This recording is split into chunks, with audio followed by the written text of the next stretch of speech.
नहमदुहु व नसल्ली अला रसूलिहिल करीम। मंडी बाउद्दीन से एक सवाल हमारे पास आया कि क्या अपने घर में बिल्ली, तोता और दीगर पालतू जानवर पाल सकते हैं या नहीं। तो इस वाले से जी मेरा फतवा भी मौजूद है। फतवा इंशाल्लाह सोशल मीडिया पर, व्हाट्सएप पर, दीगर जगहों पर शेयर कर दूँगा।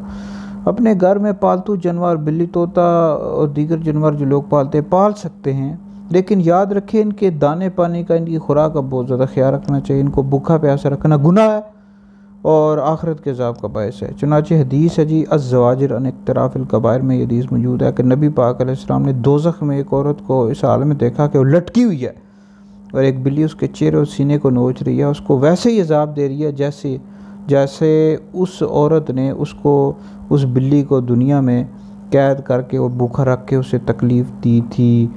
तो लिहाजा इन जो जानवर होते हैं इनका बहुत ज़्यादा ख्याल रखना चाहिए, इनके दाने पानी का, इनकी खुराक का।